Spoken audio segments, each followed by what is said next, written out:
She joked that he didn't like women, until the millionaire made her scream with pleasure. Before we explore all the details of this incredible story, tell us where you're following us from and the time. Subscribe to the channel so you don't miss a thing, and let's embark on this journey together. The worst kind of trouble starts with laughter. The Seattle rain drummed against the 42nd floor windows of Nexus Tech, creating a rhythmic backdrop to the Tuesday afternoon chaos.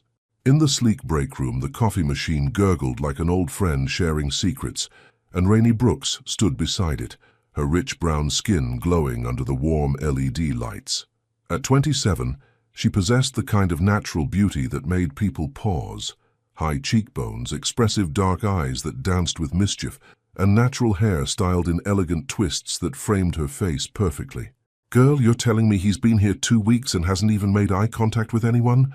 Rainey's voice carried that melodic quality that made even complaints sound like music. She stirred her coffee with theatrical flair, her burgundy blazer hugging her curves as she gestured animatedly.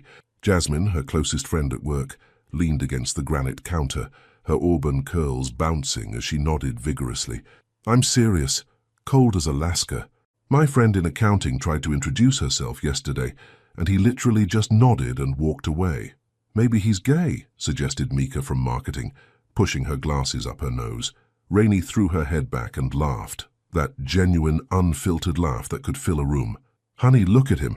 6'2" of pure male perfection walking around here like he owns the place, which technically he does." She took a sip of her coffee and grinned wickedly. "But seriously, the way he completely ignores every woman here. Either he's gay, taken, or—" She paused for dramatic effect, her voice dropping to a conspiratorial whisper that somehow still projected across the room. "He just doesn't like women at all. I mean, come on, have you seen him look at anyone? The man's like a beautiful ice sculpture." The other women dissolved into giggles, and Rainey basked in the attention, her confidence radiating outward like warmth from a fireplace. She'd always been the entertainer, the one who could find humor in anything, who could make the mundane feel magical with just the right words and perfect timing. "Maybe he's just intimidated by strong, beautiful women," Jasmine added, winking. "Please," Rainey scoffed, setting her mug down with a gentle clink. "I bet if I walked into his office right now and asked him to dinner, he'd probably—" The words died in her throat. The temperature in the room seemed to drop 10 degrees. Behind her, she heard the soft sound of expensive leather shoes against marble flooring, the kind of footsteps that spoke of custom-made Italian shoes and a man who moved through the world with absolute authority. Her friends' faces transformed from amusement to horror in real time, their eyes widening as they stared past her shoulder.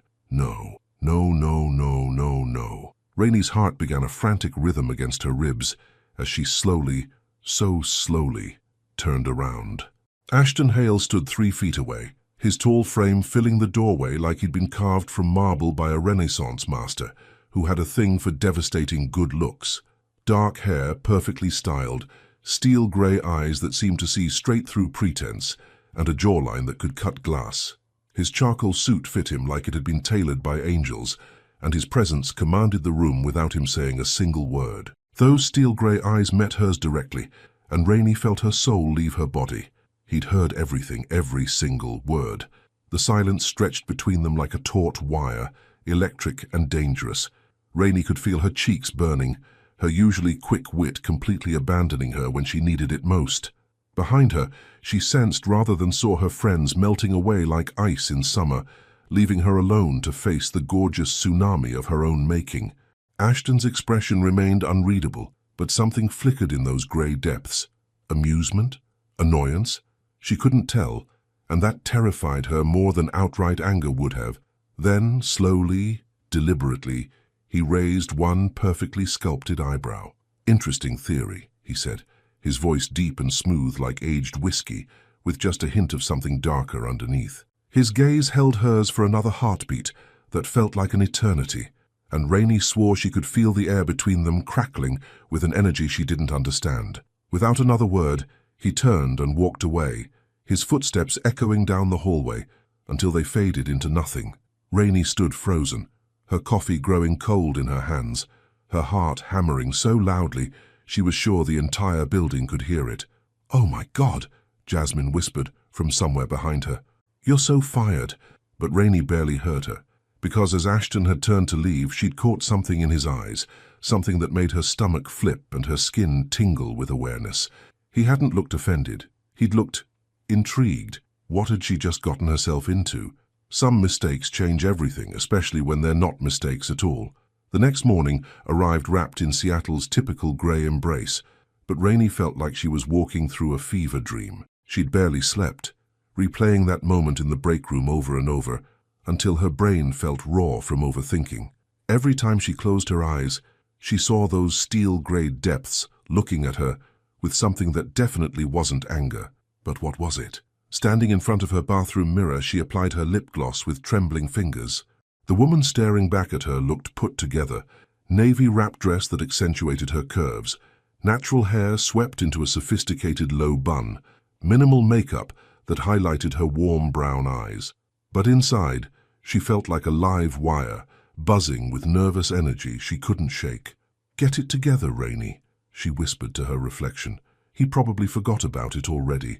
Rich CEOs don't have time to obsess over random employees making stupid jokes. Except the way he'd looked at her didn't feel random at all. The Nexus Tech lobby buzzed with its usual morning energy, coffee-clutching employees hurrying toward elevators, the gentle hum of conversations blending with the soft jazz playing from hidden speakers. Rainey forced herself to walk normally, even though every instinct screamed at her to either hide in the parking garage or march straight to HR and confess everything. She was reaching for her security badge when she heard it, that now familiar sound of expensive Italian leather against marble. Her heart stopped. Ashton Hale emerged from the executive elevator, looking like he'd stepped off the cover of a business magazine. Today's suit was navy blue, perfectly tailored to his broad shoulders and lean frame. His dark hair was styled with just enough casual perfection to look effortless, and when he moved, there was a fluid grace that spoke of someone completely comfortable in his own skin. Rainey tried to blend into the crowd, but their eyes met across the lobby like magnets finding their match. Time seemed to slow. Instead of looking away or ignoring her entirely, which would have been the merciful thing to do, Ashton's gaze lingered. His grey eyes swept over her face with an intensity that made her skin tingle, as if he was memorizing every detail. There was something different in his expression today, something warmer and infinitely more dangerous than yesterday's cool observation. Was that interest? Before she could analyze it further, he began walking in her direction, not past her, not around her, directly toward her. Each step was deliberate, purposeful, and Rainey felt her breath catch in her throat. "Ms. Brooks," he said when he reached her, his voice carrying that same deep timbre that had haunted her dreams. "Good morning." The fact that he knew her name sent a shockwave through her system. When had he learned her name? How long had he been paying attention to her without her knowing? "Mr. Hale," she managed, proud that her voice came out steady despite the chaos in her chest. "Good morning." He stood close enough that she could catch the subtle scent of his cologne, something expensive and masculine that made her want to lean closer. The lobby continued to bustle around them, but it felt like they existed in their own private bubble. "I trust you slept well." The question seemed innocent enough, but the way his eyes glittered suggested he knew exactly how restless her night had been. "Like a baby," she lied smoothly, tilting her chin up with that natural confidence that had gotten her into this mess in the first place. "Two could play this game. And you?" A slow smile tugged at the corner of his mouth, the first real expression she'd ever seen him make.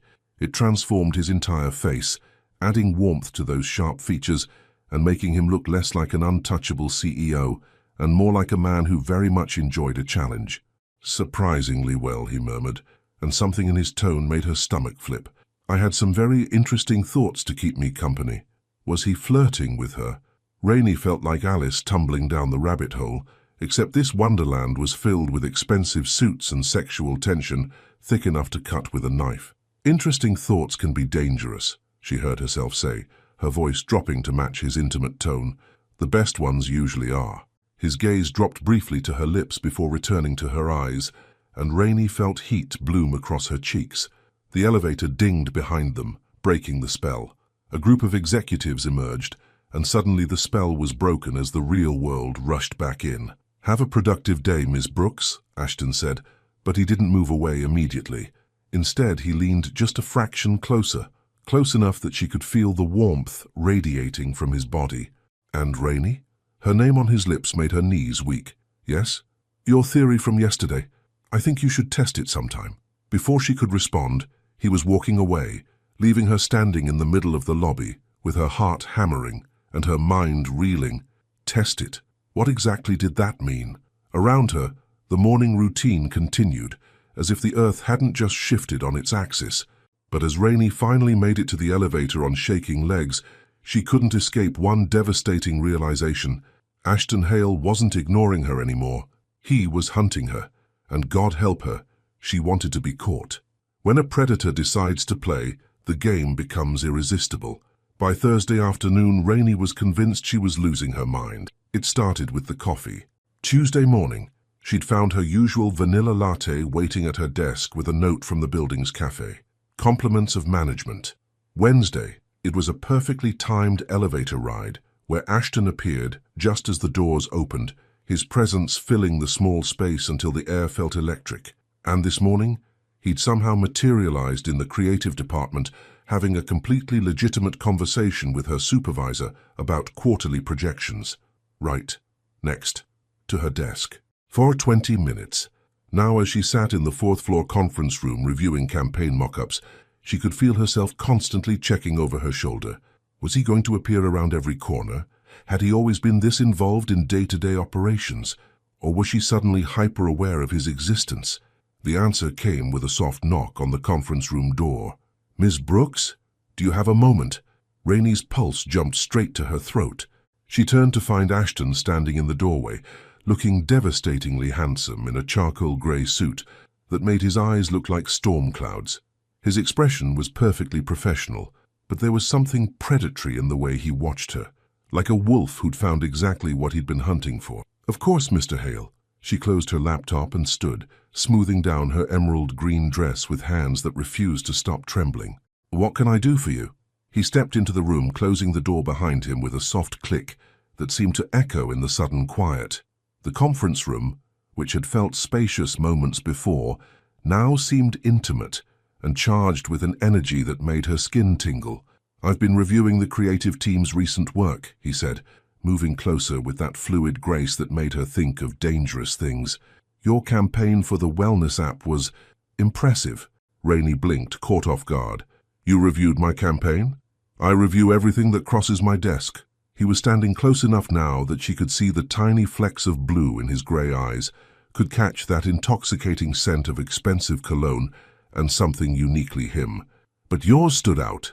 Why? The question slipped out before she could stop it, and she immediately wanted to take it back. Too eager, too obvious.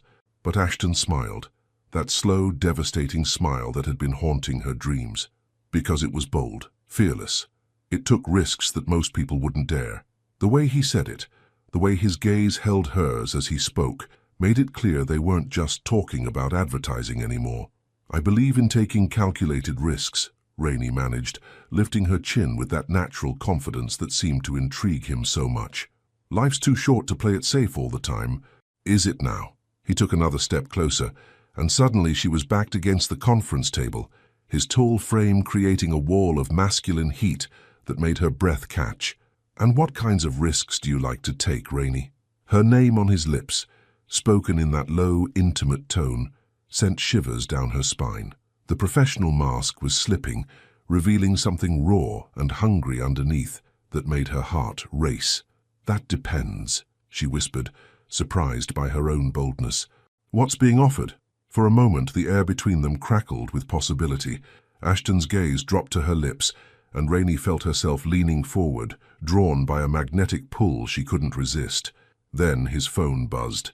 The spell broke, and Ashton stepped back, the professional mask sliding seamlessly back into place. But his eyes still burned with that same intensity that made her feel like she might combust. I should take this, he said, glancing at his phone. But Rainey, yes? I'd like to discuss your campaign ideas further. Are you free for dinner Friday night? Purely business, of course. The way he said, purely business, suggested it would be anything but. She struggled to find her voice, her professional instincts warring with something much more primal. "Yes, I'm free." "Perfect." He moved toward the door, then paused, turning back with that predatory smile. "And Rainey? About that theory of yours." Her heart stopped. "What about it? I think you're about to discover just how wrong you were." He left her standing there, gripping the edge of the conference table for support, her entire body humming with an energy she didn't know how to process. Dinner with Ashton Hale, her boss, the man who'd been systematically dismantling her sanity for the past 3 days with nothing more than strategically timed appearances and looks that could melt steel. Rainey sank into the nearest chair, pressing her hands to her flushed cheeks. What was she doing? This was dangerous territory, the kind that could destroy her career and her peace of mind. But as she replayed the hunger in his eyes, the way his voice had dropped when he said her name, she realized something that should have terrified her. She didn't care about the danger anymore. She wanted to see just how far this game could go. Some dinners are about food. Others are about hunger of an entirely different kind. Friday evening descended over Seattle like a velvet curtain, and Rainey stood in front of her bedroom mirror, wondering if it was possible to die from anticipation alone. She'd changed outfits 4 times. The red dress was too obvious, the black one too severe. The blue seemed too casual for whatever this night was going to become. Finally, she'd settled on a deep burgundy wrap dress that hugged her curves in all the right places, paired with heels that gave her enough height to look Ashton in the eye when she inevitably had to face whatever game he was playing. "Girl, you look like you're about to either seduce someone or murder them," Jasmine said from her perch on Rainey's bed, where she'd been providing commentary for the past hour. "And honestly, both options seem appropriate for dealing with your mysterious CEO." Jasmine Brooks Williams, no relation despite the shared last name that had bonded them during freshman orientation at University of Washington 5 years ago, was the kind of friend who could read Rainey like an open book. As Nexus Tech's head of digital marketing, she was sharp, intuitive, and had never steered Rainey wrong in matters of the heart. Well, except for that disaster with Trevor from accounting, but they didn't talk about Trevor. "You know what you remind me of right now," Jasmine continued, adjusting her position on the bed with the familiarity of someone who'd been Rainey's chosen sister for years. "That time in college when you had that massive crush on Professor Chen's TA, but you were too scared to do anything about it. Same nervous energy, same I'm pretending this isn't a big deal vibes." "This is completely different," Rainey protested, smoothing her hands over the silky fabric. Her reflection showed a woman who looked confident and composed, the complete opposite of how she felt inside. "That was a crush. This is my career we're talking about." "Uh-huh." Jasmine's tone dripped skepticism. "And I'm the Queen of England. Honey, that man has been circling you like a shark for 3 days. This isn't about quarterly reports, and we both know it." Deep down, Rainey knew her friend was right.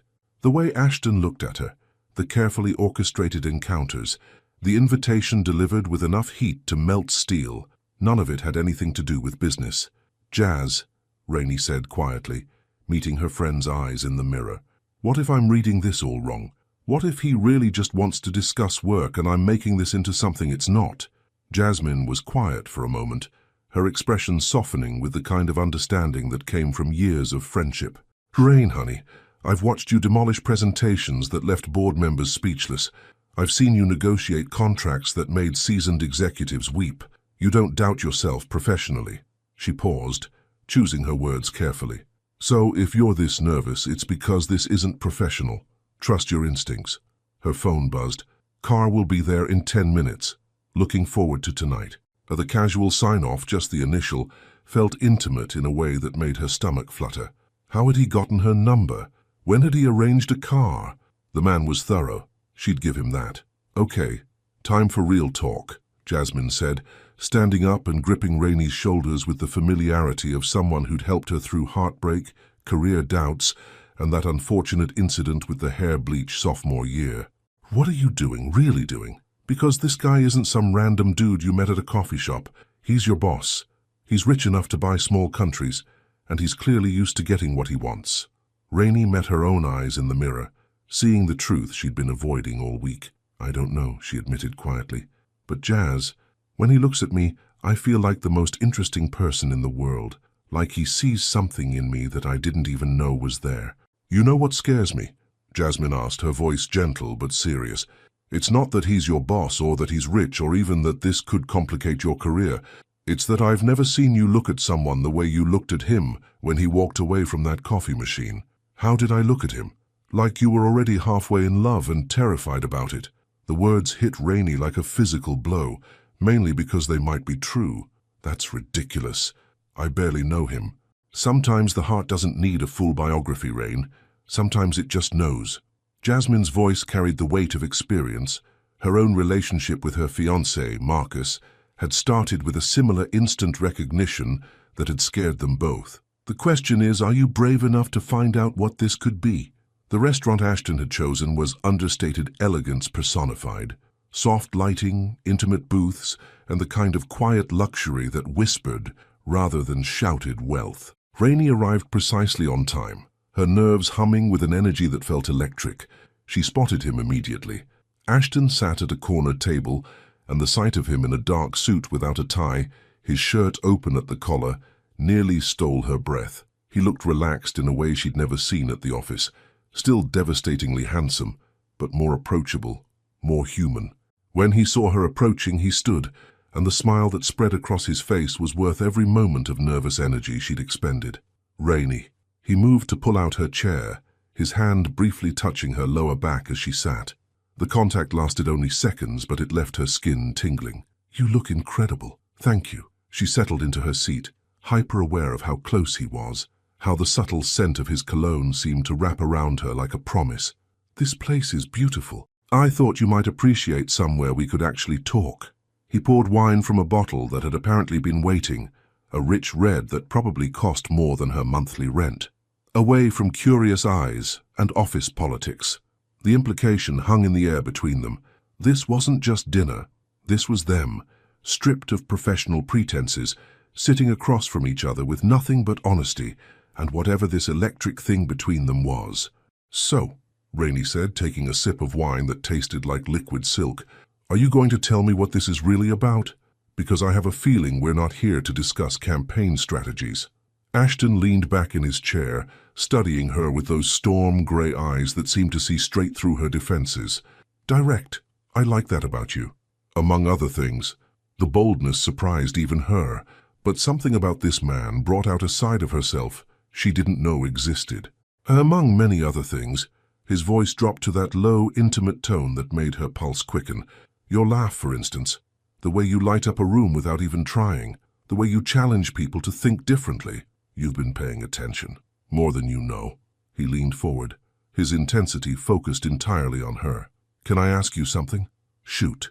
That day at the coffee machine, were you really talking about me? Or were you hoping I'd overhear? The question caught her completely off guard, and for a moment she could only stare at him. The idea that she might have subconsciously wanted him to hear her joke, that some part of her had been trying to get his attention. She started to deny it, but something in his expression stopped her. He wasn't mocking her or trying to embarrass her. He genuinely wanted to know. Honestly, I don't know. Maybe part of me was. I thought so. His smile was triumphant and tender at the same time. Do you know what I thought when I heard you laughing about me not liking women? Rainey shook her head, not trusting her voice. I thought, she has no idea what she's talking about, and I'm going to spend every day proving her wrong.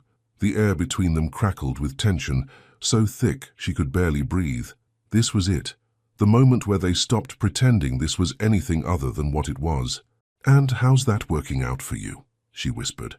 Ashton reached across the table, his fingers brushing against hers with deliberate slowness. The contact sent electricity shooting up her arm. Ask me again at the end of the night. They ordered dinner, but neither of them could focus on food when there was so much to discover about each other. Conversation flowed like the wine, intoxicating and smooth, revealing layers of personality that had been hidden beneath professional facades. Tell me about growing up, Rainey said as their appetizers arrived untouched. What was it like being the heir apparent? Something flickered across Ashton's expression, vulnerability mixed with old pain. Lonely, he admitted, surprising them both with his honesty. My parents divorced when I was 12.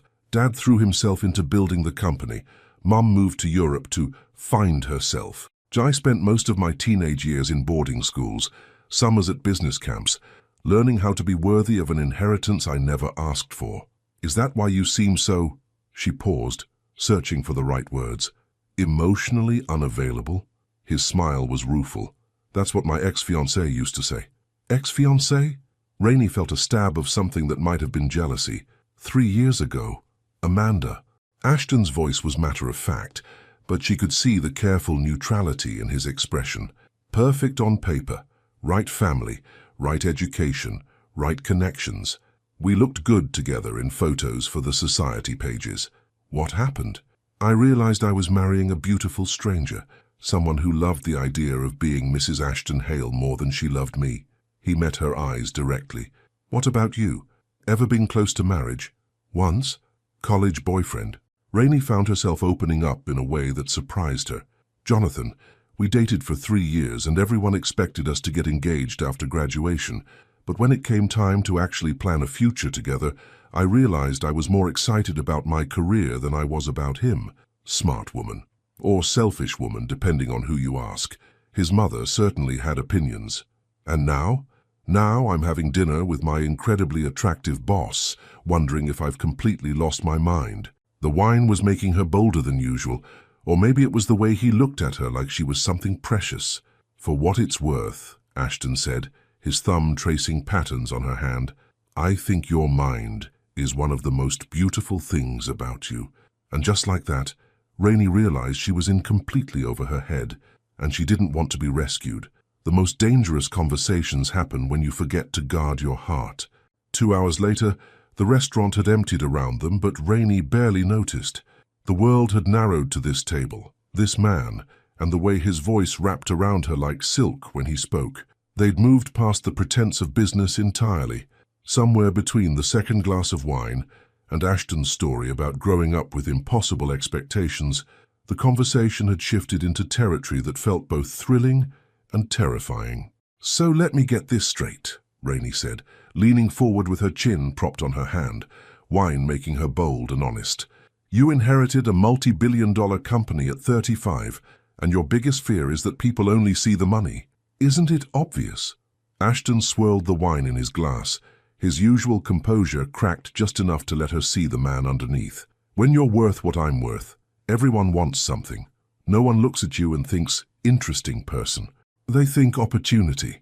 That's incredibly sad. The words slipped out before she could filter them, raw and honest. Is it?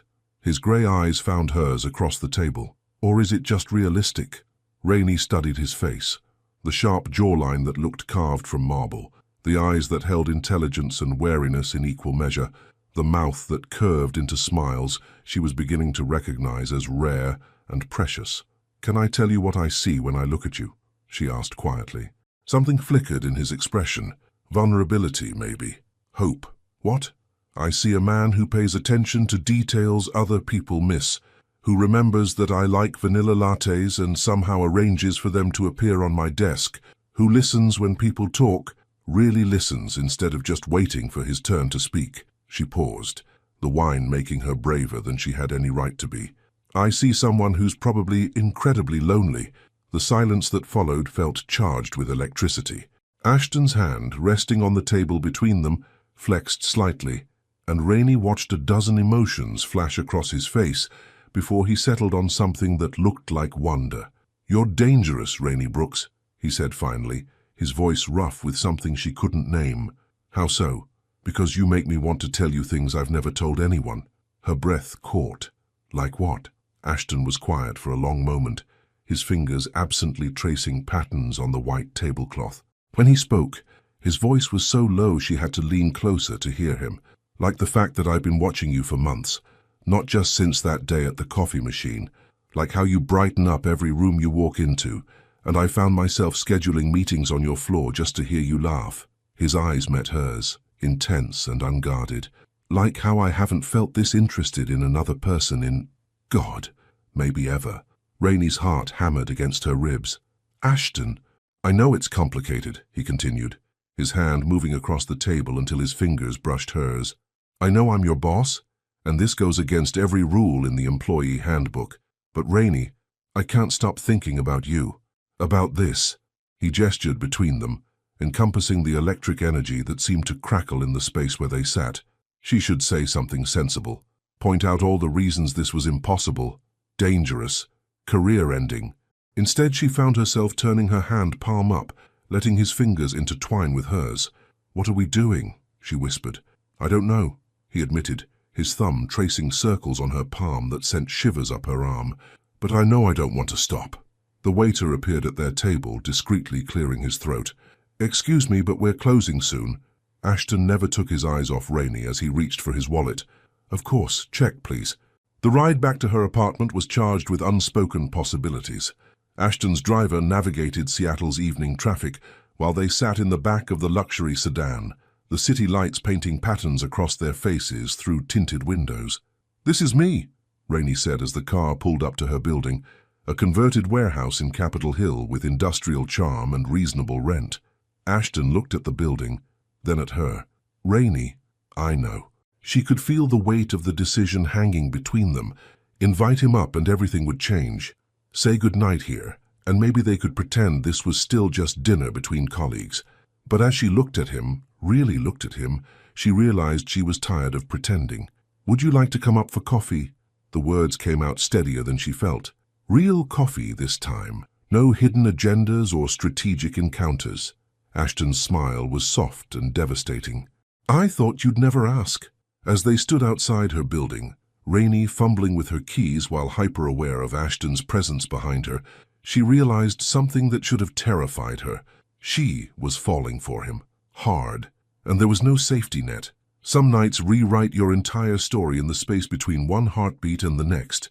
Rainey's apartment welcomed them with warm lighting and the lingering scent of vanilla candles. It was a space that reflected her personality perfectly. Exposed brick walls adorned with colorful abstract art, plush furniture in rich jewel tones, and plants cascading from every available surface. Books were stacked on coffee tables, throw pillows were scattered invitingly on the oversized couch, and everything about the space whispered comfort and authenticity.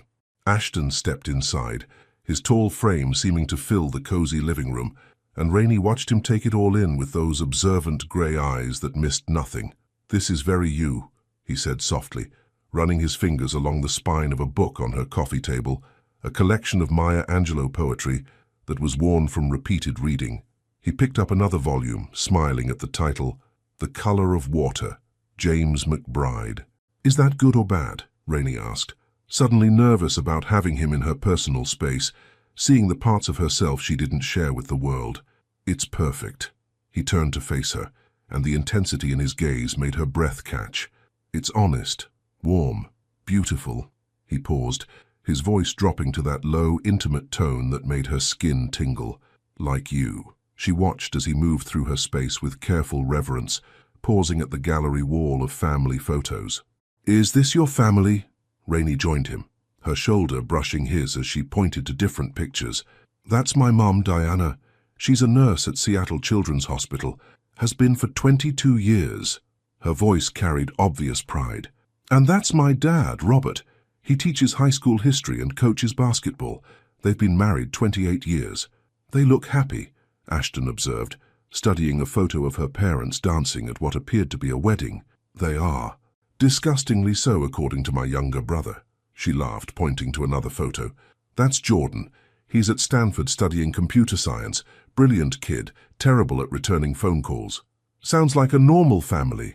Something in his tone made her look at him more closely. "What about your parents? You mentioned they divorced." Ashton's expression grew distant. "My mother lives in Monaco now with husband number 3. Or is it 4? I lose track. My father. Well, you know where he is."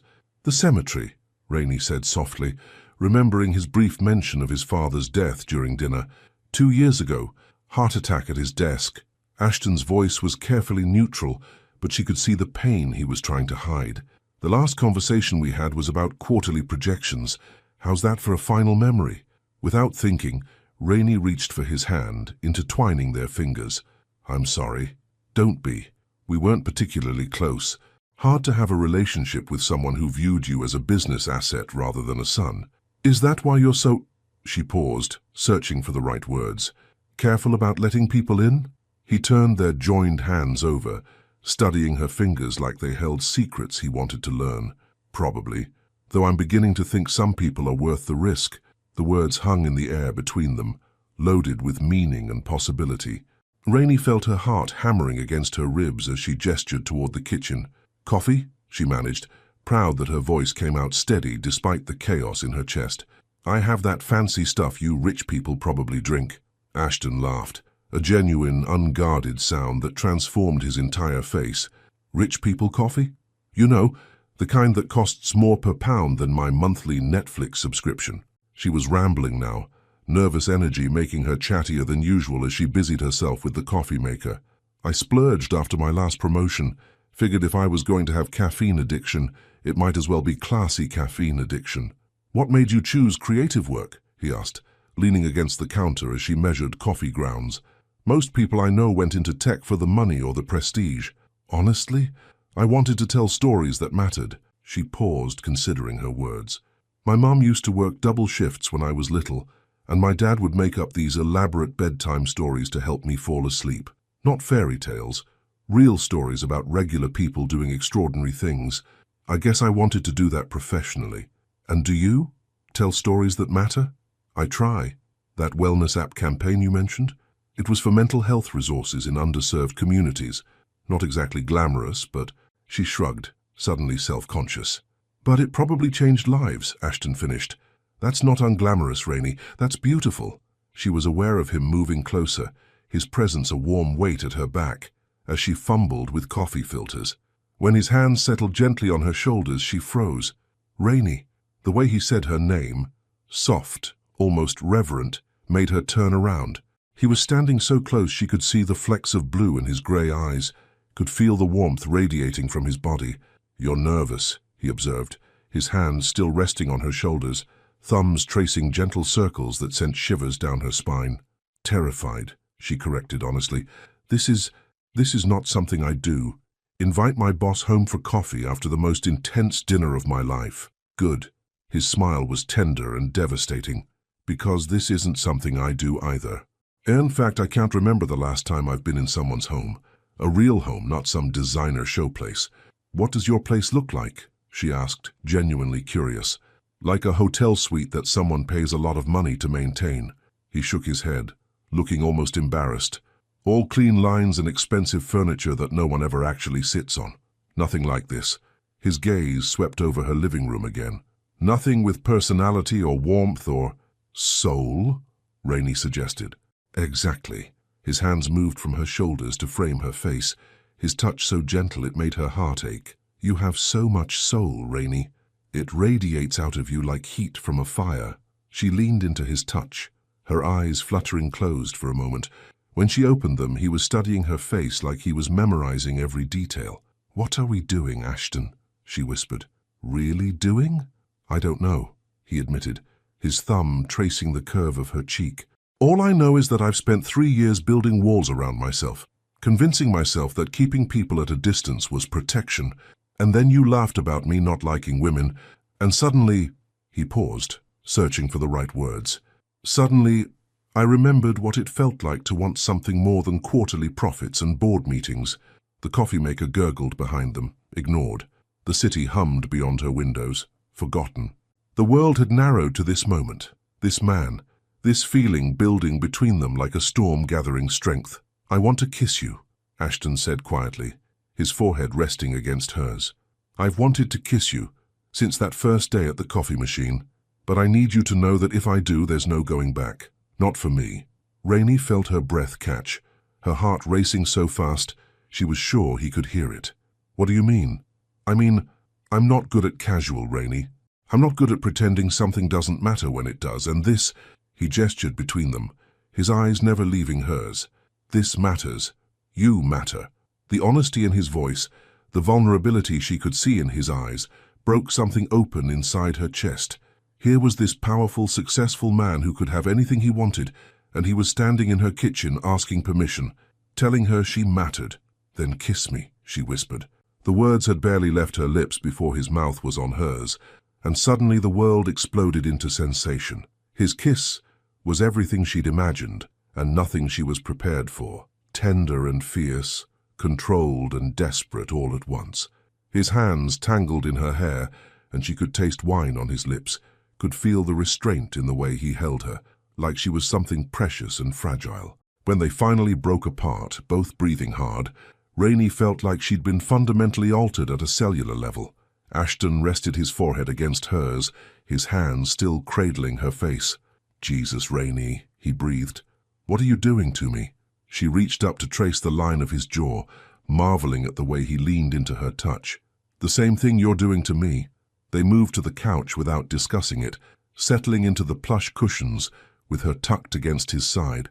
It felt natural, inevitable, like they'd been gravitating toward this moment since the first time their eyes met across that office lobby. "Tell me something," Ashton said, his fingers playing with the ends of her hair. "Something you've never told anyone else." Rainey tilted her head to look at him. "Why?" "Because I want to know you, really know you, not just the brilliant woman who makes presentations that leave board members speechless, but you, the person who reads Maya Angelou poetry and splurges on expensive coffee and makes vanilla candles feel like home." The request was so simple and so intimate that it took her breath away. She was quiet for a moment, thinking. "I keep a journal," she said finally. "Have since I was 12, not just recording events, but writing letters to my future self, asking her questions, telling her about my dreams, wondering if she's proud of the choices I'm making." "What does she say back?" Rainey smiled, touched that he understood immediately. "That she's proud, that she's grateful I was brave enough to take risks, to trust my instincts, to—" She looked up at him meaningfully. "To let people surprise me. Am I surprising you? Every minute." She shifted in his arms, her hand resting over his heart, feeling the steady rhythm beneath her palm. "I thought you were this cold, untouchable CEO. Turns out you're this incredibly thoughtful man who notices details and makes me feel like the most interesting person in the room." "You are the most interesting person in the room," he said seriously. "In any room." "Your turn," she said, settling more comfortably against him. "Tell me something no one else knows." Ashton was quiet for so long she thought he might not answer. When he spoke, his voice was barely above a whisper. "I used to write poetry," he admitted, and she could feel him tense as if expecting mockery. "In college, before I got serious about business. Terrible poetry probably, but it was mine. Something that had nothing to do with market shares or profit margins." "Do you still write?" "Haven't in years, until—" He paused, looking down at her with an expression she couldn't quite read. "Until I met you. Suddenly I found myself thinking in metaphors again, wondering how to capture the way you laugh or the way you look when you're concentrating on something." Rainey felt her heart squeeze tight. "That's not terrible, Ashton. That's beautiful." "Is it? Because most days I feel like I'm just going through the motions. Board meetings, budget reviews, strategic planning. All necessary, but none of it alive. None of it real." His hand found hers, their fingers intertwining. "And then you walked into my world with your coffee machine theories and your infectious laugh, and suddenly everything feels possible again."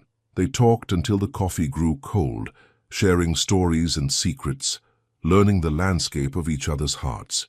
She told him about her first heartbreak, Jamie in 9th grade who broke up with her via text, her biggest fear, never living up to her own potential, and her secret dream, writing a novel someday maybe. He shared his recurring nightmare, being trapped in board meetings that never end, his guilt over his father's death, wishing their last conversation had been about anything other than work, and his confession that he'd been following her work for months before the coffee incident. "I had my assistant pull every campaign you'd worked on," he admitted, looking slightly embarrassed. "I told myself it was due diligence, making sure I understood our creative team's capabilities. But really, I was just fascinated by the way your mind worked." "That's either flattering or slightly stalkerish," Rainey teased. "Definitely both," he agreed with a rueful smile. "I was trying to understand how someone could consistently create work that was both commercially successful and emotionally resonant. Most people can do one or the other, but you—" He shook his head in admiration. "You make it look effortless." "It's not effortless," she said quietly. "I just refuse to believe that reaching people and making money have to be mutually exclusive. See? That's what I mean. You think differently than anyone else I know." As the evening wound down, and they both realized it was well past midnight, Neither wanted the night to end. But when Ashton finally left, after a kiss that lasted long enough to leave them both breathless and wanting more, Rainey stood at her window watching his car disappear into Seattle's glittering darkness. Everything had changed, and she couldn't wait to see what came next. When your personal and professional worlds collide, the only question is whether you'll burn down everything you've built or discover something worth rebuilding for. Monday morning arrived with Seattle's persistent drizzle and Rainey's complete inability to concentrate on anything that didn't involve replaying Friday night's kiss in vivid detail. She'd barely slept all weekend, her mind cycling through every moment of their evening together, the way Ashton's hands had felt cradling her face, the reverent tone in his voice when he said she mattered, the heat in his grey eyes when he'd finally pulled away from their kiss. Her apartment still smelled faintly of his cologne, a constant reminder that everything had fundamentally shifted. Now standing in the Nexus Tech elevator, heading toward what promised to be the most complicated Monday of her career, Rainey tried to school her features into professional composure. She'd chosen her outfit carefully, a navy blue blouse that brought out her eyes paired with a charcoal pencil skirt that was business appropriate but flattering. Professional, with just a hint of the woman who'd spent Friday night wrapped in the arms of her incredibly attractive boss. The elevator dinged at the 38th floor, and Rainey stepped out into the familiar bustle of the creative department. Everything looked exactly the same open workspace, the same motivational posters, the same co-workers clutching their Monday morning coffee like lifelines. But she felt like she was walking through a movie set, playing the role of herself, while her real self was still tangled up in memories of Ashton's touch. Well, Jasmine appeared at her elbow, eyes sparkling with curiosity. Look who's glowing this fine Monday morning. That dinner must have been very educational. Rainey nearly choked on her own coffee. Can you not announce my personal business to the entire office? So there is personal business to announce, Jasmine practically purred, following Rainey to her desk. Girl, you look like you've been thoroughly kissed. And I mean thoroughly. Before Rainey could deny anything, her computer chimed with a new email notification. Her heart jumped when she saw the sender, ahalenexustech.com. Subject, Project Review. Urgent Ms. Brooks. Please see me in my office at 10 a.m. to discuss the Wellness app campaign revisions. Come prepared to present your ideas. Best regards, Ashton Hale, Chief Executive Officer. The formal tone was so at odds with the man who'd whispered her name like a prayer while holding her face in his hands that Rainey had to read it twice. Was this how it was going to be? Professional distance during the day, stolen moments after hours. Earth to Rainey. Jasmine waved a hand in front of her face. You're doing that thing where you stare into space and look like you're solving world hunger. What's going on? Nothing, Rainey lied, minimizing the email. Just work stuff. But as 10 a.m. approached, her nerves frayed like an old rope. How was she supposed to sit across from Ashton and discuss campaign strategies when all she could think about was the way he'd tasted, the way his hands had felt in her hair, the way he'd looked at her like she was something miraculous? Ashton's corner office occupied the entire northeast section of the 45th floor, with floor-to-ceiling windows that offered a breathtaking view of Elliott Bay. The space was exactly what she'd expected. Sleek, modern and imposing, with a glass desk that probably cost more than her car and furniture that belonged in an architectural magazine. But when the door closed behind her with a soft click, all she could focus on was the man rising from behind that intimidating desk. Ashton looked every inch the powerful CEO in his perfectly tailored charcoal suit and crisp white shirt, but when their eyes met across the expanse of his office, something electric passed between them that had nothing to do with quarterly reports. Rainey. Her name on his lips carried the same warm intimacy it had held Friday night, despite the formal setting. Mr. Hale, she replied carefully, hyper-aware that glass walls meant anyone walking by could see them. Something flickered in his expression. Disappointment, maybe, or amusement at her attempt to maintain professional distance. He gestured toward the conference area of his office, where a round table surrounded by leather chairs created a more intimate meeting space. Please sit. Would you like coffee? Water? I'm fine, thank you. Rainey settled into one of the chairs, placing her portfolio carefully on the table while trying to ignore the way Ashton moved, all fluid grace and controlled power. When he sat across from her, close enough that she could smell that intoxicating cologne. Her concentration nearly evaporated completely. "How was your weekend?" he asked quietly, his professional mask slipping just enough to let her see the man underneath. "Complicated," she admitted honestly. "Yours?" "Long. I kept thinking about Friday night." His voice dropped to that intimate tone that made her skin tingle. "About you. About how beautiful you looked in the candlelight, how you felt in my arms." "Ashton." The warning in her voice was half-hearted at best. "We're at work." "Are we?" He leaned forward slightly, his grey eyes intense and focused entirely on her. "Because right now all I can think about is how much I want to kiss you again." Rainey's breath caught, heat pooling low in her stomach, despite every rational thought screaming at her to maintain professional boundaries. "Someone could see us." "The glass is one way from this angle," he said, never taking his eyes off her face. "And my assistant knows not to disturb me during important meetings." "Is that what this is? An important meeting?" "The most important one I'll have all day." He reached across the table, his fingers barely brushing hers in a touch that sent electricity shooting up her arm. "I needed to see you, to make sure Friday night wasn't some incredibly vivid dream." The honesty in his voice, the vulnerability she could see in his eyes despite his powerful position and intimidating office, made her chest tighten with emotion.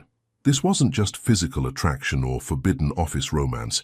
This was something deeper, more complicated, more dangerous than either of them had bargained for. "We should actually talk about the campaign," she said weakly, even as she turned her hand palm up to let their fingers intertwine properly. "Should we?" His thumb traced circles on her palm, the same gesture that had driven her crazy at dinner.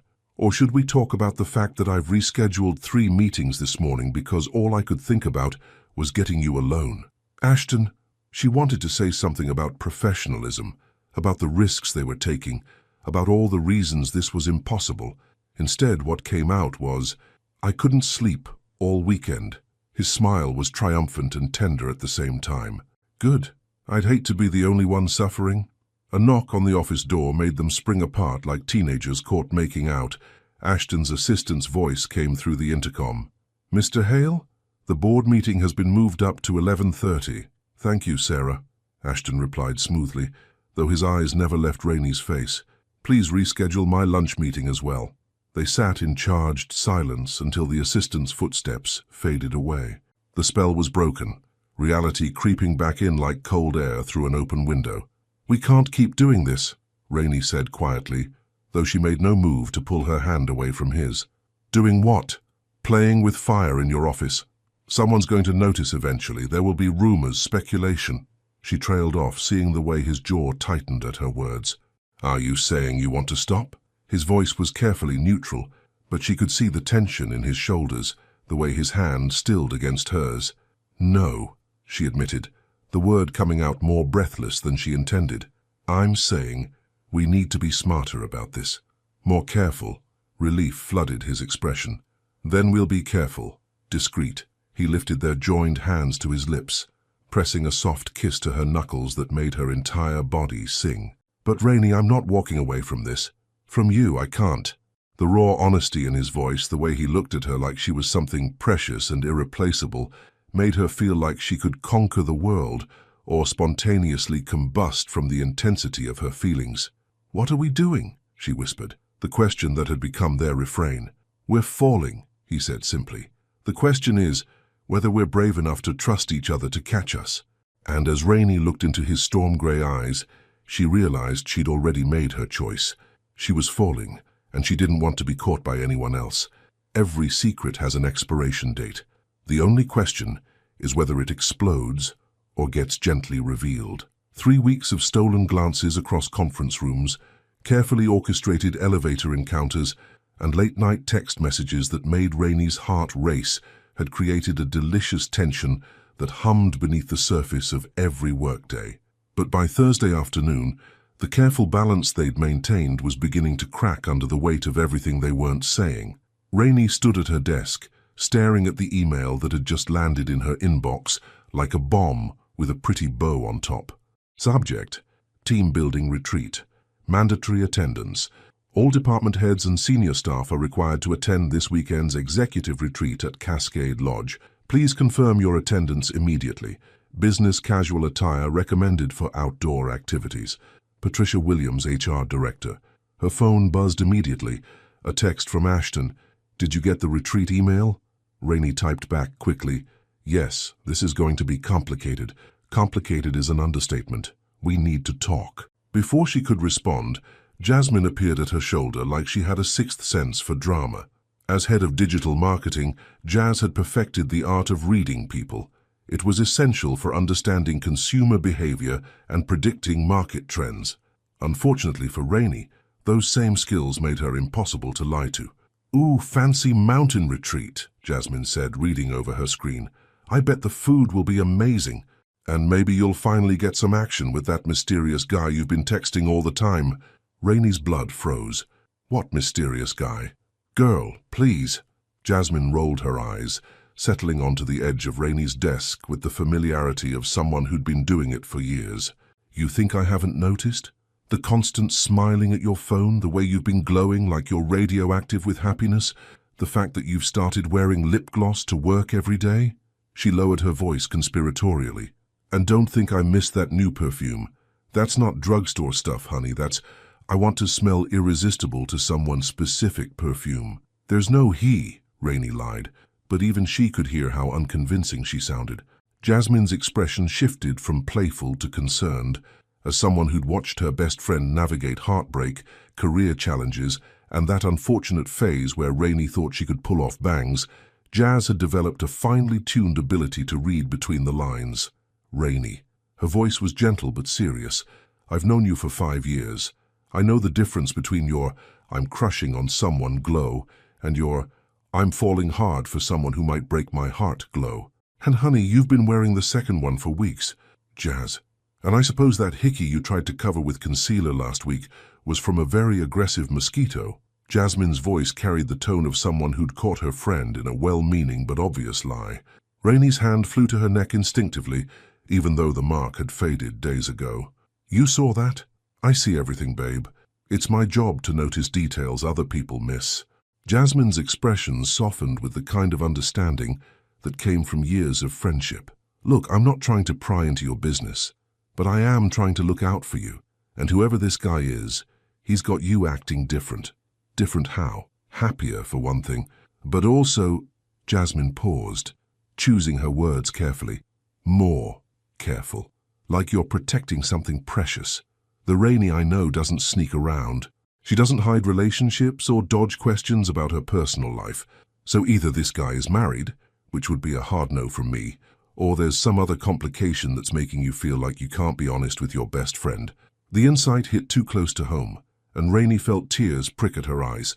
The irony of having the best relationship of her life with the one person she absolutely couldn't tell her best friend about was starting to eat at her. Jazz, she said quietly, if I told you I was involved with someone who could potentially complicate my career, what would you say? I'd say that depends on whether he's worth the risk. Jasmine's voice was serious now, all traces of teasing gone. And I'd ask if he's treating you right, if he's making you feel valued and respected, and if he's willing to fight for you when things get complicated. She paused. Because things always get complicated, Rain. The question is whether you have a partner or just someone who disappears when the going gets tough. What if I told you he makes me feel like the most interesting person in the world, like he sees parts of me I didn't even know existed? Then I'd say you're in love, Jasmine said softly. Real love, the kind that changes you. And I'd tell you that life's too short to let other people's opinions keep you from happiness. She studied her friend's face. But I'd also remind you that you're worth fighting for, and anyone who's not willing to do that doesn't deserve you. Rainey felt a tear escape despite her best efforts. When did you get so wise about relationships? When I almost let Marcus slip away because I was scared of how other people would react to us being together. Jasmine's voice carried the weight of experience. My family had opinions about me dating someone who didn't have a college degree. His family thought I was some bougie princess who wouldn't last 5 minutes in the real world. We almost broke up 3 times before we realized we were letting other people write our love story. And now? Now we're engaged, planning a life together, and both our families have come around because they can see how happy we make each other. Jasmine reached over and squeezed Rainey's hand. Love worth having Is love worth fighting for, babe? Just make sure he's willing to do the fighting with you, not expecting you to do it alone. Relax, your secret's safe with me, Jasmine continued, her voice gentle but knowing. But honey, whoever he is, he's got you glowing like a woman in love. And you know what? I'm happy for you. You deserve someone who makes you smile like that. If only she knew, Rainey thought as her heart clenched with a mixture of guilt and longing. The weight of keeping such a massive secret from someone who'd been her anchor through every major life event was becoming almost unbearable. The retreat location was breathtaking. Cascade Lodge, nestled in the foothills of the Cascade Mountains, surrounded by towering evergreens and overlooking a pristine lake that reflected the sky like a mirror. Under different circumstances, Rainey would have been thrilled to spend a weekend in such a beautiful setting. Instead, she felt like she was walking into a minefield. The evening welcome reception buzzed with conversation and the clink of wine glasses on the lodge's wraparound deck. Rainey nursed a glass of Pinot Noir and tried to look engaged in a conversation about quarterly projections, while hyper-aware of Ashton's presence across the deck. He looked devastatingly handsome in dark jeans and a navy button-down that made his grey eyes look like storm clouds. Every so often their gazes would meet across the crowd, and the heat in his eyes made her skin tingle, despite the mountain air's cool bite. The careful distance they maintained felt like physical pain, watching him laugh at someone else's jokes, seeing other women compete for his attention, having to pretend he was just another executive instead of the man who'd made love to her with words and gentle touches just days before. "Earth to Rainey," came a voice beside her. Brad from accounting was looking at her with concern, his kind face creased with worry. "You okay? You seem distracted." "Just tired from the drive," she said quickly, forcing herself to focus on the conversation. Brad was harmless, a sweet guy in his early 30s, who'd been asking her to coffee for months with the persistence of someone who didn't quite understand that friendship was all she was offering. "Well, if you need anything this weekend, just let me know," Brad said, his hand briefly touching her arm. "I'm just down the hall from you." Across the deck, Rainey saw Ashton's jaw tighten almost imperceptibly as he watched the interaction. The possessive flash in his eyes sent a thrill through her, even as her rational mind reminded her that he had no right to be jealous in public. 20 minutes later, when she excused herself to use the restroom, she wasn't entirely surprised to find Ashton waiting in the lodge's dimly lit hallway. "We need to talk," he said without preamble, his voice low and urgent. "Not here," she whispered, glancing around the deserted hallway. "Someone could—" "Conference room B is empty," he interrupted. "I checked." Against her better judgment, she followed him down the hall and into the small conference room overlooking the lake. The moment the door closed behind them, the careful distance they'd maintained all evening evaporated. "This is torture," Ashton said, running his hands through his hair in frustration. "Watching you all evening, having to pretend you're just another employee, acting like I don't know exactly how you taste when you laugh." "Ashton." His name came out breathless as he stepped closer, his familiar scent enveloping her like a warm embrace. "I know we agreed to be careful, but God, Rainey, I'm going crazy. Do you have any idea how difficult it is to watch other men flirt with you and not be able to do anything about it?" "Other men?" she echoed, confused. "Brad from accounting has been hovering around you all night. And don't get me started on the way James from marketing kept finding excuses to touch your arm during dinner." His voice carried an edge she'd never heard before, raw and possessive in a way that made her pulse quicken. The possessive edge in his voice sent heat spiraling through her, even as the rational part of her brain registered the dangerous territory they were entering. "You're jealous." "Damn right I'm jealous." He stepped closer, close enough that she could see the muscle ticking in his jaw. "I want to tell every man here that you're mine. I want to hold your hand during dinner and dance with you without having to worry about office gossip or HR violations. I want to wake up with you in my arms without checking to make sure the curtains are closed tight enough." The raw honesty in his voice made her chest tight with emotion. This wasn't just about physical attraction or forbidden romance. This was about a man who was falling as hard and fast as she was, struggling with the same impossible situation. "But we can't," she said softly, her heart breaking a little at the frustration in his voice. "You know we can't." "I know." He reached up to cup her face, his thumb tracing her cheek with infinite gentleness. "But that doesn't make it any easier. Sometimes I think about just walking away from all of this. The company, the responsibilities, the expectations. Taking you somewhere we could just be ourselves without worrying about who's watching. You don't mean that, don't I? His grey eyes were intense, searching her face. What if I told you I'd give it all up for you, for us? The words should have thrilled her, but instead they sent a chill of fear through her system. Ashton, no, that's not what I want. I don't want you to sacrifice everything for me. Then what do you want? I want both, she said fiercely. I want you, and I want my career, and I want us to find a way to make this work without anyone having to give up who they are. The door handle rattled, and they sprang apart just as it opened to reveal Patricia Williams from HR, her sharp eyes taking in the scene with the precision of a heat-seeking missile. Mr. Hale, Ms. Brooks. Her tone was carefully neutral, but Rainey could see the calculation behind her gaze. I was looking for you both. The evening activities are about to begin. Of course, Ashton replied smoothly, his professional mask sliding effortlessly back into place. We were just discussing the Q4 campaign strategy. In a conference room alone with the lights dimmed, Patricia's smile was razor-sharp. How dedicated of you both. Rainey felt her cheeks burn with embarrassment and something close to panic.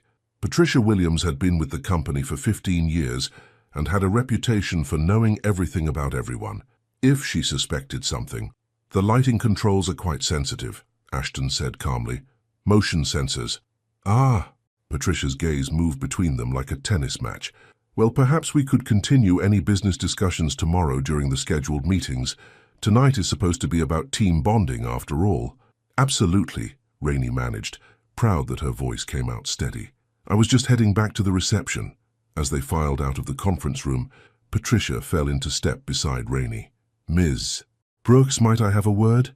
Ashton continued down the hallway, but not before shooting Rainey a look that promised they'd continue their conversation later.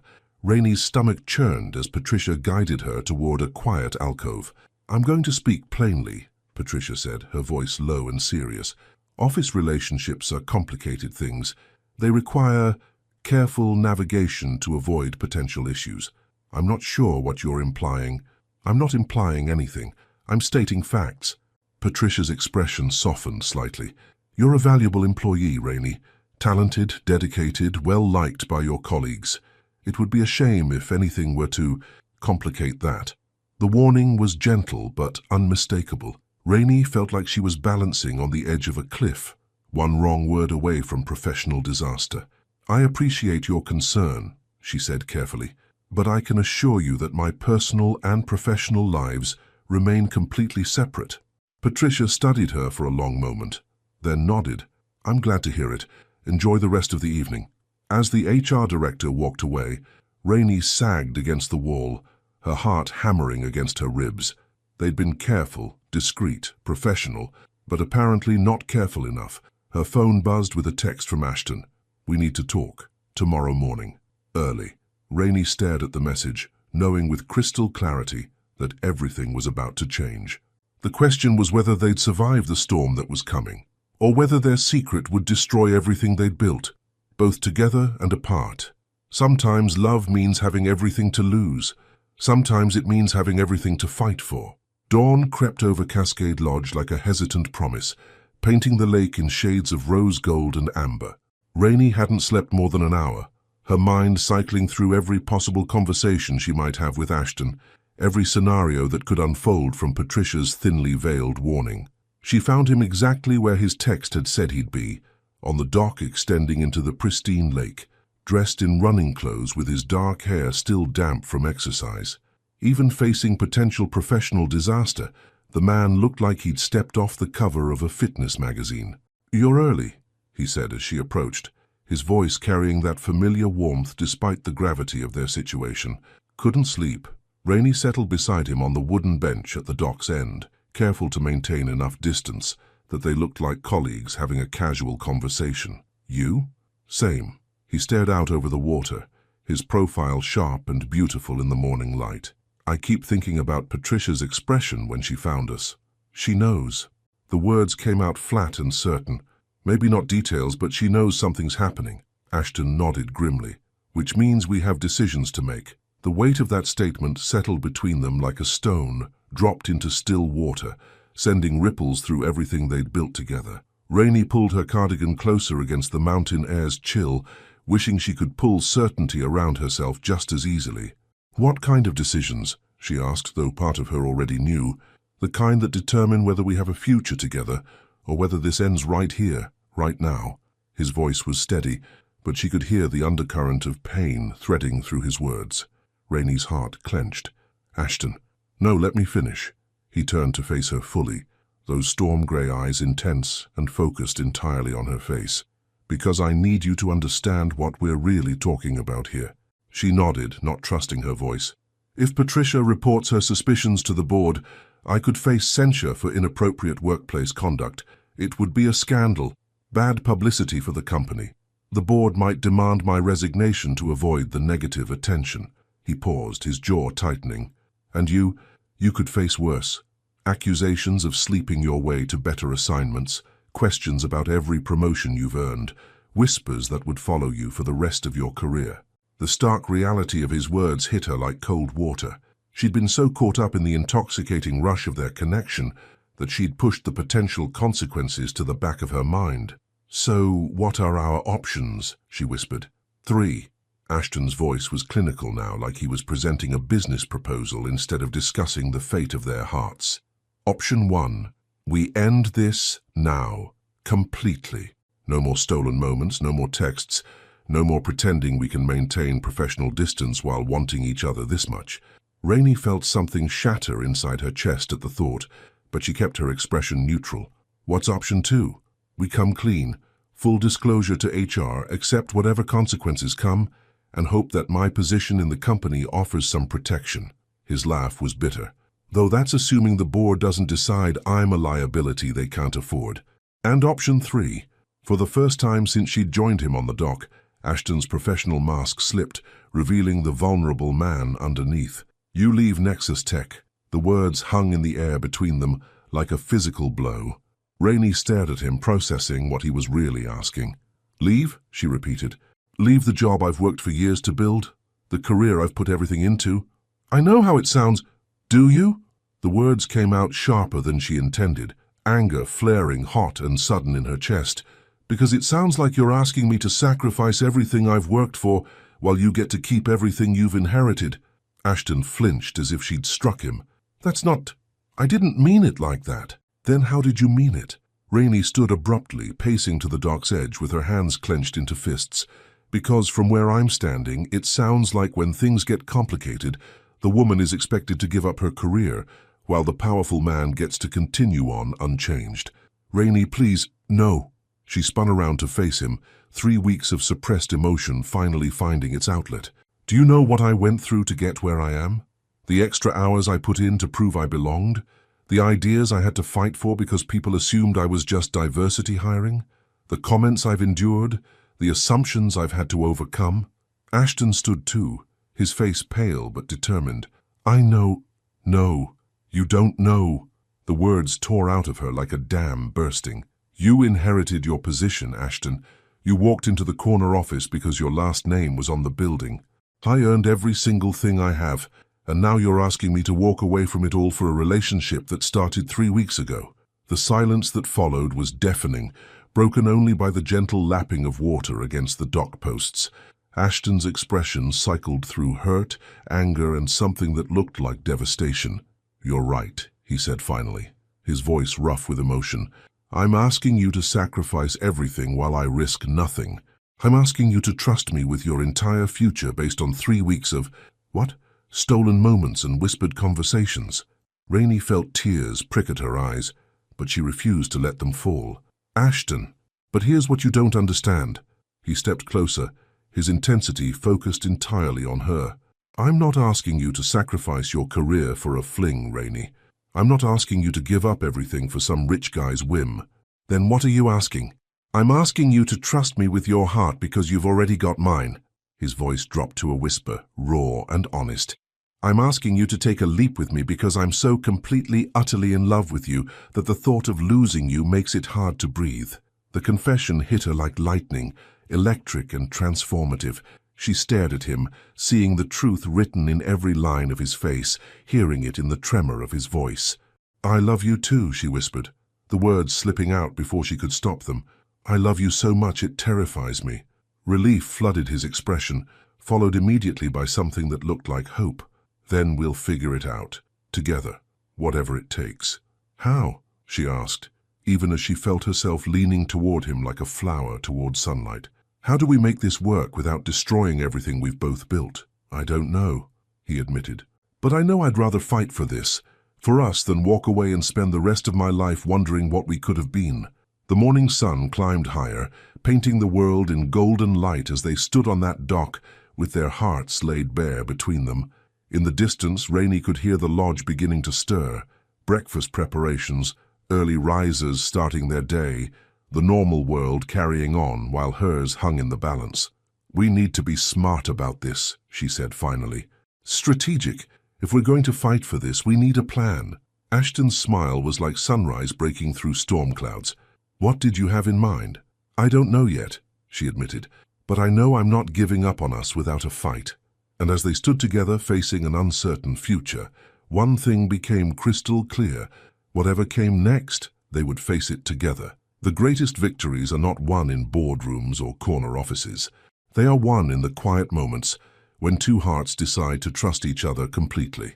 2 weeks later, Rainey stood outside the Nexus Tech boardroom, her heart hammering against her ribs with a rhythm that had nothing to do with caffeine and everything to do with the decision she and Ashton were about to make. The plan they'd crafted during late-night phone calls and carefully orchestrated lunch meetings was either brilliant or completely insane, possibly both. But as she smoothed down her burgundy blazer, the same color she'd worn to their first dinner, she felt a calm certainty settle over her like armor. Today, they stopped hiding. Ashton emerged from the elevator looking like he'd stepped off the cover of Forbes magazine, his charcoal suit perfectly tailored and his expression composed. But Rainey could see the tension in his shoulders, the way his jaw tightened when their eyes met across the lobby. "Ready?" he asked quietly as they walked toward the boardroom together. "Terrified," she admitted, "but ready." The boardroom was already filled with the senior leadership team, 12 of the most powerful people in the company, including Patricia Williams, whose sharp gaze tracked their entrance like a heat-seeking missile. Rainey took her seat at the far end of the polished conference table, hyper-aware of every eye in the room. "Before we begin with today's agenda," Ashton said, his voice carrying the authority that came naturally to him, "I have an announcement to make." The temperature in the room seemed to drop 10 degrees. Patricia leaned forward slightly, her expression predatory and expectant. Board members exchanged glances that ranged from curious to concerned. "As you all know, Nexus Tech has always prided itself on transparency and ethical business practices," Ashton continued, his gaze sweeping the room before settling on Rainey's face. "Which is why I'm informing you that I've entered into a personal relationship with Ms. Rainey Brooks from our creative department." The silence that followed was deafening. Rainey could hear her own heartbeat, could feel the weight of 12 pairs of eyes shifting between her and Ashton, with varying degrees of shock, calculation, and disapproval. Patricia was the first to speak, her voice carefully controlled. "Mr. Hale, I believe we discussed the potential complications of workplace relationships. You expressed concerns," Ashton replied smoothly, "which is why Ms. Brooks and I have developed a comprehensive plan to address any potential conflicts of interest." He nodded to Rainey, who stood on legs that felt steadier than she'd expected. This was it, the moment where she either proved herself or watched her career implode in real time. "Over the past 2 weeks, I've been in negotiations with Meridian Creative Agency," Rainey began, her voice clear and confident despite the chaos in her chest. "They've offered me a position as Senior Creative Director, with primary responsibility for developing campaigns for tech sector clients." She paused, seeing the surprise ripple through the room. Even Patricia looked caught off guard. "However," Rainey continued, "I've proposed an alternative arrangement. I would like to establish Brooks Creative as an independent consulting firm, with Nexus Tech as my primary client. This would allow me to continue working on projects I'm passionate about, while eliminating any concerns about workplace impropriety." The silence that followed was different now, thoughtful rather than shocked. Board members were leaning forward, their business minds clearly engaged by the unexpected proposal. "You're proposing to go freelance?" asked Robert Chang, the chief financial officer. "I'm proposing to build something of my own," Rainey replied firmly. "Something that allows me to maintain my professional integrity while also honoring my personal choices." Ashton stepped forward, and when he spoke, his voice carried the quiet strength that had made her fall in love with him in the first place. "Ms. Brooks has been one of our most valuable creative assets for 3 years," he said. "Her campaigns have increased client engagement by 47% and brought in over $12 million in new business. Losing her to a competitor because of outdated policies about personal relationships would be, frankly, a catastrophic business decision." "And if the relationship doesn't work out?" Patricia asked, her tone sharp but not entirely unsympathetic. "If personal complications affect professional performance?" Rainey and Ashton exchanged a look that said everything without words. "Then we deal with those complications like adults," Rainey said simply. "But we don't let fear of what might happen prevent us from pursuing what we both know is right." The discussion that followed was intense, professional, and surprisingly productive. Questions were raised about contract terms, conflict of interest protocols, and timeline for transition. Through it all, Rainey felt a growing sense of amazement at what they'd accomplished. They weren't just fighting for their relationship, they were revolutionizing it. 45 minutes later, the vote was unanimous. Brooks Creative would be established as an independent contractor with a 3-year exclusive agreement with Nexus Tech. Rainey would maintain her current projects while building her own client base, and all personal relationship protocols would be waived given the change in employment status. As the board members filed out, Patricia lingered, approaching Rainey with an expression that was almost impressed. "That was either the most professionally executed romantic gesture I've ever witnessed, or the most romantically motivated business decision," she said dryly. "Maybe both," Rainey suggested, unable to suppress her smile. Patricia studied her for a moment, then nodded. "You handled yourself well in there. I respect someone who's willing to fight for what they believe in." She paused. "For what it's worth, I think you two might actually make this work." When the boardroom finally emptied, leaving just Rainey and Ashton alone among the scattered papers and empty coffee cups, the magnitude of what they'd just accomplished began to settle in. "We did it," Rainey whispered, staring at the contract terms still displayed on the projection screen. "You did it," Ashton corrected, moving around the table toward her.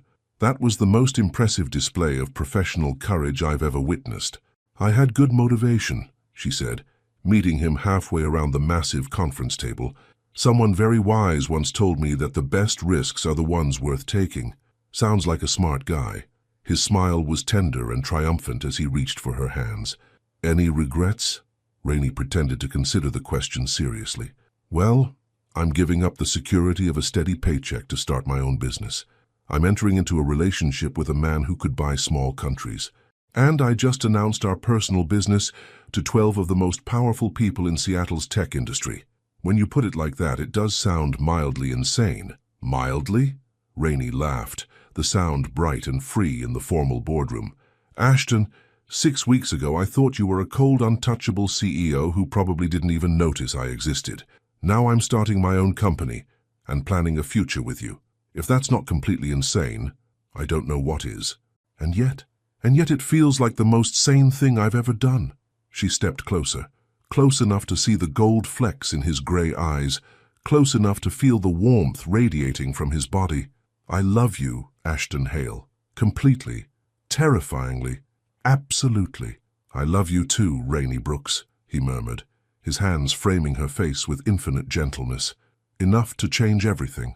When he kissed her, right there in the boardroom where they'd just rewritten the rules of their entire world, Rainey felt like she was flying. No more stolen moments, no more careful distances, no more pretending they were anything other than two people completely, irrevocably in love. And as Seattle's afternoon sun streamed through the floor-to-ceiling windows, painting them both in golden light, one thing became crystal clear. Sometimes the greatest love stories begin with the courage to rewrite the ending. 6 months later, true love isn't about finding someone perfect. It's about finding someone who makes you want to be the best version of yourself, and then building that life together, one brave choice at a time. The Seattle Space Needle gleamed against the twilight sky like a silver promise, and Rainey Brooks, now Rainey Brooks, CEO of Brooks Creative, stood on the rooftop terrace of her new downtown office building, watching the city light up like a constellation fallen to earth. 6 months. 6 months since she'd walked into that boardroom and bet everything on love and her own courage. 6 months since she'd chosen to build something of her own, rather than sacrifice what she'd already built. 6 months since she and Ashton had rewritten the rules of what was possible when two people decided to fight for each other instead of fighting against the world. "Beautiful view," came a familiar voice behind her, warm with the kind of affection that still made her heart skip beats. Rainey turned to find Ashton approaching, with 2 glasses of champagne, looking devastatingly handsome in dark jeans and a cashmere sweater that made his grey eyes look like storm clouds kissed by starlight. Even after all this time, the sight of him still took her breath away, not just because he was beautiful, but because of the way he looked at her, like she was something miraculous that he couldn't quite believe was real. "It is beautiful," she agreed, accepting the champagne and settling into his arms like coming home. "Hard to believe this is actually mine." Brooks Creative had exceeded every projection, every hope, every dream she'd dared to harbor. 3 major clients beyond Nexus Tech, a team of 4 brilliant creatives, and a reputation that was already drawing attention from companies across the Pacific Northwest. She'd built something that was entirely hers, something that bore her name and her vision. "You earned every bit of this," Ashton murmured, pressing a kiss to the top of her head. "Though I have to admit, I'm a little jealous of how much time you spend here." "Says the man who once worked 18-hour days," Rainey laughed, tilting her head back to look at him. "Besides, someone taught me that the best risks are worth taking." Smart guy. The smartest. She turned in his arms, her hands settling on his chest where she could feel the steady rhythm of his heart. "Though he's gotten a lot more relaxed lately. I hear he's been delegating more, taking actual lunch breaks, leaving the office before 9 p.m. What can I say? I have good motivation to come home." His smile was soft and private, the smile he saved just for her. Speaking of which, he reached into his pocket, and Rainey's breath caught as he pulled out a small velvet box that seemed to hold all the promise in the world. "Ashton," she whispered, "6 months ago you took the biggest risk of your life on a man you'd known for 3 weeks, he said, his voice rough with emotion. "You trusted me with your heart, your future, your dreams. You chose to build something beautiful instead of letting fear tear down what we'd found." He dropped to one knee on the rooftop terrace, the city sparkling around them like a benediction, and Rainey felt tears spring to her eyes. Rainey Brooks, brilliant entrepreneur, fearless risk-taker, the woman who changed my entire world with a joke about coffee machines. "Will you marry me?" The ring was perfect, a classic solitaire that caught the city lights and threw them back like captured stars. But it was the look in Ashton's eyes that made her knees weak, the vulnerability and hope and absolute certainty she saw there. "Yes," she whispered, then louder. "Yes, absolutely yes." The ring slid onto her finger like it had been made for her hand, and when Ashton stood to kiss her, the whole world seemed to shimmer with possibility. They were no longer the cautious woman and guarded man who'd circled each other in corporate hallways, stealing glances and wondering what if. They were partners, equals, 2 people who'd chosen to build a life together, despite every obstacle the world had thrown in their way. "I love you," Rainey said against his lips, the words carrying all the weight of everything they'd overcome and everything they still had to discover together. "I love you too," he replied, "enough to spend the rest of my life proving it." As they stood together on that rooftop, Seattle glittering beneath them and the future stretching out ahead like an unwritten love song, Rainey realized something profound. Sometimes the best love stories don't begin with certainty. They begin with courage. The courage to be vulnerable when vulnerability seems dangerous. The courage to trust when trust feels impossible. The courage to build something new instead of clinging to something safe. 6 months ago, she'd been a woman hiding her feelings behind professional distance, convinced that love and career couldn't coexist. Tonight, she was an engaged entrepreneur who'd learned that the right person doesn't ask you to choose between your dreams. They help you build bigger ones. "What are you thinking about?" Ashton asked, watching her face in the reflected glow of the city lights.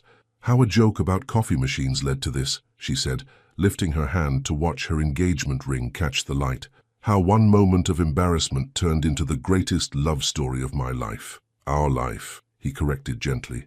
This is our story, Rainey, and we're just getting started. She looked up at him. This man who'd seen her at her most awkward and fallen in love anyway, who'd fought for them when fighting seemed impossible, who'd supported her dreams, even when those dreams meant changing everything they'd planned. Ready to write the next chapter, she asked. With you? Ashton smiled, that devastating smile that had started it all. I'm ready for everything. Final message. Love is the most beautiful risk we can take. It asks us to be vulnerable, to trust, to believe in something bigger than ourselves. Rainey and Ashton's story reminds us that real love isn't about finding someone perfect. It's about finding someone worth fighting for, worth growing with, worth building a future alongside. Their journey from that embarrassing moment at the coffee machine to this rooftop engagement teaches us that sometimes our most mortifying mistakes can become our most beautiful beginnings. Sometimes the love that scares us most is exactly the love that will transform our lives in ways we never imagined possible. In a world that often tells us we have to choose between professional success and personal happiness, Rainey and Ashton chose to create a third option, building a life where both could flourish. They remind us that with the right partner, we don't have to sacrifice our dreams, we get to expand them. Their story is proof that love at its best makes us braver, stronger, more generous versions of ourselves. It challenges us to take risks, to be honest about what we want, and to fight for the relationships that make us feel most alive. Because at the end of the day, the greatest victories aren't measured in boardrooms or bank accounts. They're measured in the quiet moments when two hearts choose each other, again and again, no matter what obstacles stand in their way. Your participation means so much to our story community. We'd love to hear from you. If you were in Rainey's position, facing the choice between a secure job and an uncertain future with the person you love, what would you do? Would you have had the courage to start your own business and fight for love at the same time? Thank you for joining Rainey and Ashton on their journey. May their story inspire you to take the beautiful risks that lead to the most extraordinary love. Thank you so much for watching until the end. If you enjoyed this story, don't forget to subscribe to the channel, leave a like, and comment your thoughts. Your participation is very important to us. See you next time.